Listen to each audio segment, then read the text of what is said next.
Hello everyone, I hope you are having a wonderful time.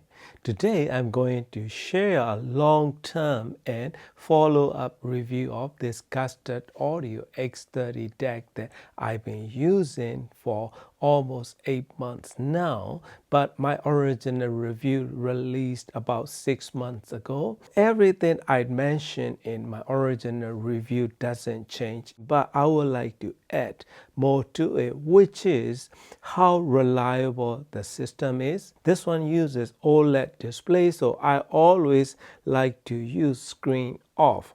So as soon as track changes to different resolution or different format, that it will display, but it will goes off. So that's one thing that I like to remind you for longevity of these OLED displays. I don't really use NOS mode in general because I prefer the standard PCM filter with the vivid setting, but you can play around as usual with gentle or different setting. And I never tested with any external clock either.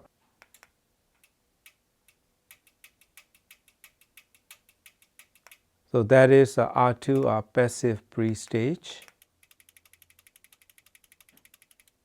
That's how I use it most of the time. Apple AirPlay, everything works as it should, including the built-in passive pre-stage. Although I don't really use it, but I tested before. So those are everything remain the same and doesn't change. But as always, I'm pairing with my reference Accuphase E4000 integrated amplifier and Pioneer TAD S1EX and this JBL L100 Classic 75th, pairing with Eversolo DMP 810, primarily streaming music from Amazon Music UHD or Spotify. Not only Eversolo DMP 810, I also try with VM Ultra streaming media center, and X30 DAC totally shows sound quality that it can deliver. If I disable the Eversolo DMP 810 EOS engine, probably I may not tell the difference in sound. So that's how well this X30 DAC can give you the actual sound quality regardless of pairing component. Another thing I like about this X30 DAC is it doesn't have a lot of bells and whistles other than the trigger control and remote control with internet built-in streaming feature. If you are debating whether you should get external pre-stage or use built-in pre-stage, probably I will suggest you to start with built-in passive internet R2R pre-stage to see how you like it, saving some money, and probably you will be very happy that you tried. So that is my advice to you on that. Lately, I've been using with MusicShare X11 integrated amplifier with this X30 DAC. My favorite thing is how well this X30 DAC behaves with my pairing components in terms of sound quality and refinement. Absolutely detailed sound, yet it has good refinement to it and revealing sound with incredible soundscape.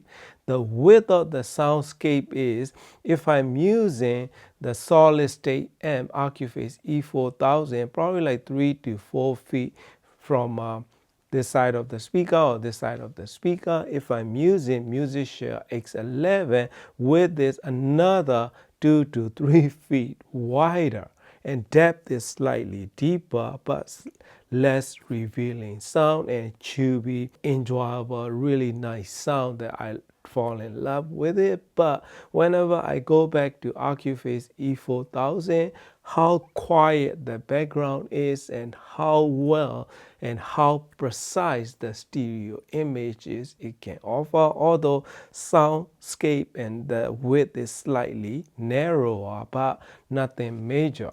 I can totally live with it. And also I try a different speaker in different system. Some of my friends and the Focals are later speakers, like $20,000 speakers, and it sounded incredible.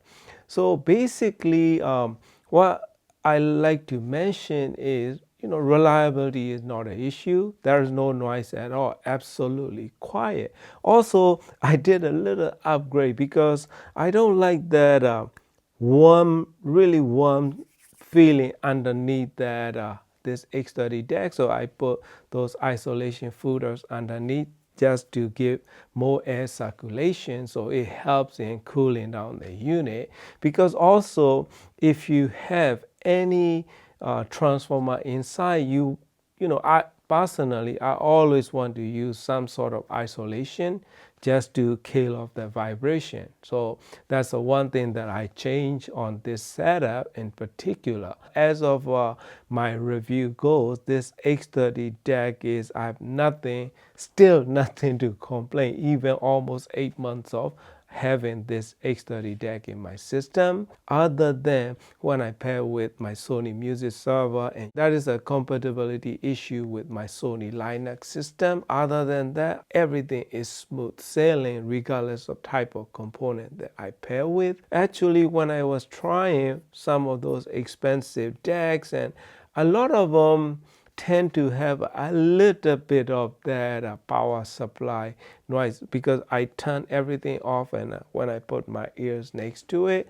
I can hear that noise. This one is not, absolutely quiet. So if you are sitting on the fence to decide whether you should try this X30 DAC or whichever one that you are considering, I should say you should try it before you go out and spend incredible amount of money on other DACs. I mean, everything that it can offer is as good as those high-end DACs, if not better. And noise performance, this one totally shows it. Even the mechanical noise is better. This is one of the highest performance DAC out of China in terms of, as far as Delta Sigma DACs go.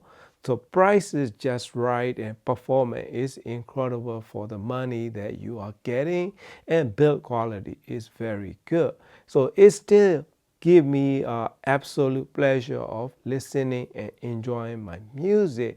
For the pairing component wise, I would not recommend you to pair with older Bowers and Wilkins speakers in general, particularly either 700 series or Diamond series.